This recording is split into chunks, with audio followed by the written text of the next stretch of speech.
France के TB hospital के 60 के दशक की एक घटना बताते हैं। हॉस्पिटल में 40 रूम थे। वहाँ टीबी के जितने मरीज़ भर्ती होते थे उनमें से 30% मरीज़ ही ठीक होकर बाहर घर जा पाते थे।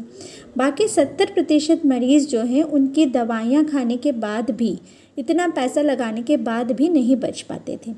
डॉक्टरों के लिए मृत्यु का ये प्रतिशत एक चुनौती बन गया था। किसी को समझ में नहीं आ रहा था कि वहीं दवाइयाँ देने पर कुछ लोग ठीक हो जाते हैं और वहीं दवाइयों से कुछ लोगों की डेथ हो जाती है।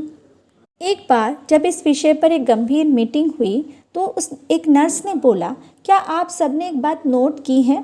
पीछे की तरफ जो 12 कमरे बने हुए हैं उन कमरों में आज तक कोई मौत नहीं हुई। वहाँ जितने भी मरीज़ आए सब ठीक होकर के घर चले गए।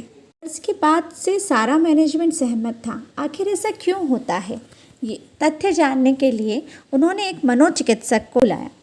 पूरे हॉस्पिटल का अच्छे से मुआयना करने के बाद में मनोचिकित्सक ने बताया कि टीबी की बीमारी जो है वो छूत की बीमारी है, इसलिए आप मरीज़ को रूम में अकेला ही रखते हैं। दिन में एक बार डॉक्टर और 3-4 बार नर्स जाती हैं, बाकी पूरे समय मरीज़ अकेला होता है। टीबी से कमज़ोर हो चुका मरीज़ पूरे दिन अपने बिस्तर पर पड़ा खिड़की से बाहर देखता रहता है। आगे की तरफ जो 28 कमरे बने हैं उनकी खिड़की में बाहर देखने पर खाली मैदान, 2-4 बिल्डिंग, दूर तक आसमान नज़र आता है। मौत की आहट से डरे हुए मरीज़ को खिड़की के बाहर ये सूनापन और डिप्रेस कर देता है, जिससे उसके खुद को ज़िंदा रखने की विल पावर ख़त्म हो जाती है।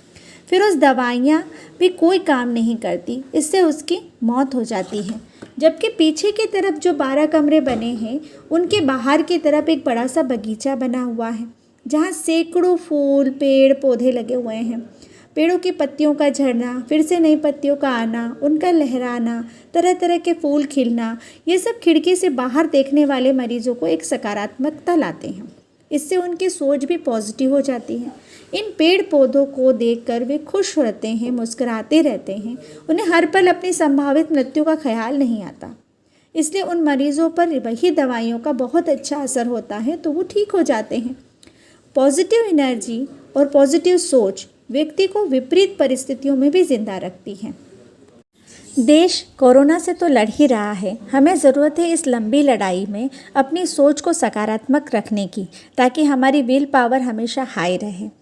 ताली बजाकर आभार जताना हो या दिए जलाकर खुद को देश के लिए लड़ना हो, देश के साथ खड़ा रखने की कवायद हो, ये सब सकारात्मक ऊर्जा को बढ़ाने की कोशिश है। ना तब फ्रांस के उस हॉस्पिटल में उन पेड़ पौधों से मरीज़ ठीक हुए थे, ना ही आज भारत में दिए जलाने से कोरोना का इलाज हो जाएगा।